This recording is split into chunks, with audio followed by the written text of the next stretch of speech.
बीवी हो तो ऐसी। सरिता के पति रमेश प्राइवेट कंपनी में नौकरी करते थे। वह अपने किसी न किसी अफसर को दावत पर बुलाते रहते और उनकी जी तोड़ कोशिश रहती थी कि उन्हें खुश रखें ताकि उनका प्रमोशन हो सके। उसी कड़ी कोशिश में आज फिर रमेश ने अपने अफसर को दावत पर बुलाया था। इसीलिए सुबह से ही सरिता तैयारी में लगी थी। आज का दिन रविवार का था तो पति रमेश भी घर पर ही थे। बड़ी बारीकी से घर के हर कोने को देख रहे थे क्योंकि अफसर के साथ उनकी अफसर पत्नी भी आ रही थी। विशेष बात यह थी कि वह भी किसी न किसी दूसरे ऑफिस में अफसर थी।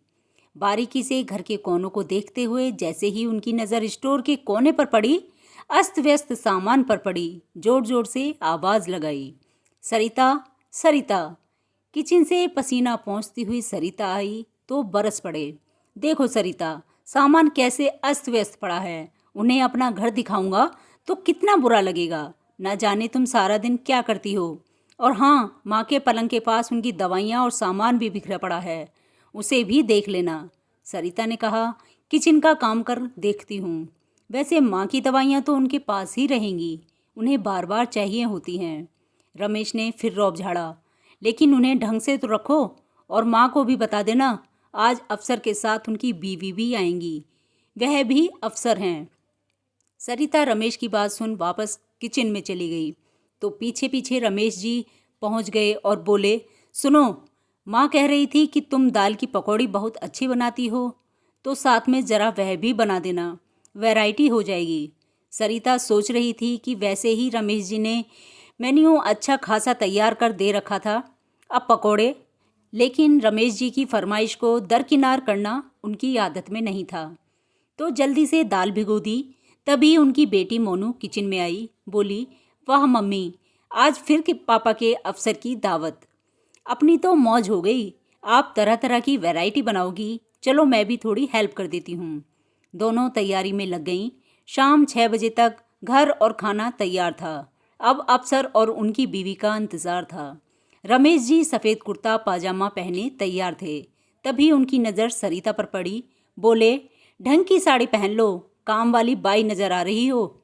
सरिता का मन ये बात सुनकर कुंद हो गया क्योंकि सरिता ने अपने मन से साड़ी अच्छी ही पहनी थी और वह प्रेस भी थी, लेकिन चलो दूसरी पहन ली।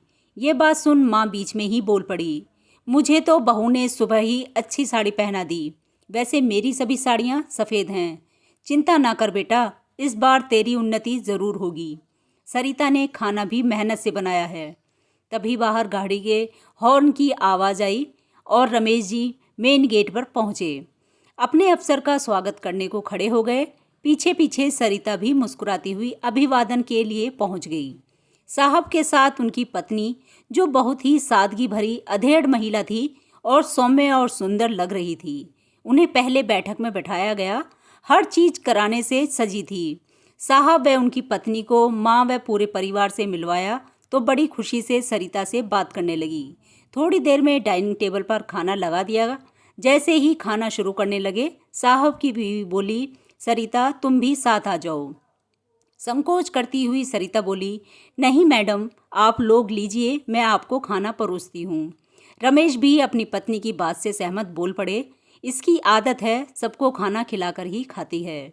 साहब और उनकी पत्नी बड़े चाव से खाना खा रहे थे। हर व्यंजन की तारीफ किए जा रहे थे। मन ही मन रमेश जी को अपना प्रमोशन नजर आ रहा था। खाना खाने के बाद साहब की पत्नी ने बैठक में बैठते हुए सरिता से भी पास बैठने को कहा। अब सरिता भी सभी के साथ बैठी थी तो रमेश जी को लगा कहीं अंग्रेजी शब्द उलट पुलट ना बोल दे। सरिता के बैठते ही बोले, ज़रा सौंफ सुपारी लाना। तभी मोनू किचन से सौंफ सुपारी ले आई और बोली, मम्मी आप बैठो। साहब की पत्नी सरिता के काम करने की तारीफ से काफ़ी प्रभावित हुई। वे तारीफ कर रही थी, सरिता तुमने खाना बहुत अच्छा बनाया और दाल की पकौड़ी तो मेरे पति की फेवरेट हैं, लेकिन मुझसे नहीं होता, मार्केट से ही मंगवाती हूँ। यह सब काम तुम कैसे मैनेज करती हो? बड़ा मुश्किल होता है। शादी के बाद 2-3 साल तक मेरी भी कोई जॉब ना थी, तब मैंने घर संभाला था। मुझे पता है बड़ी मुश्किल होती है। वास्तव में तो तुम हाउसवाइफ नहीं, होम मेकर हो। घर भी तुमने कितनी खूबसूरती से सजाया है। हर कोना तुम्हारे घर के प्रति समर्पण को दर्शाता है। तभी रमेश जी के अफसर बोल पड़े, अरे भाई रमेश, बीवी हो तो ऐसी, अपनी बीवी से ही सीख लो। अपने ऑफिस की टेबल तक मैनेज नहीं कर पाते तुम, तो इन्होंने पूरा घर मैनेज कर रखा है। उनकी बात सुन रमेश जी क्या कहते, खिसियाई हंसी में हंस पड़े और बोले, सही कहा साहब, बीवी हो तो ऐसी। दूसरे दिन ऑफिस से आते हुए रमेश जी मिठाई का डब्बा लेकर घर आए। आज उनका ऑफिस में प्रमोशन हुआ था, साथ में 2000 का बोनस भी था। खुशी में रमेश जी ने भगवान को भोग लगाकर लड्डू हाथ में लिए सरिता को आवाज़ लगाई और सरिता कुछ पूछती उससे पहले ही सरिता को लड्डू खिलाकर आज खुशी से बोल पड़े, तुम तो वास्तव में होम मेकर हो। साहब की बीवी सही कहती थी और साहब ने भी सही कहा, बीवी हो तो ऐसी। आज रमेश जी के मन से बात निकली थी, जिसे सुन सरिता, माँ व मोनू एक दूसरे को खुशी से देख रहे थे। आज बरसों बाद अफसरों को दी गई दावतों की मेहनत सफल हो गई थी। तो उम्मीद करते हैं कि आपको ये कहानी पसंद आई होगी। तो ऐसी ही वीडियो देखने के लिए प्लीज़ हमारे चैनल को सब्सक्राइब कीजिए, वीडियो को लाइक शेयर एंड कमेंट कीजिए और आप सभी का बहुत बहुत धन्यवाद।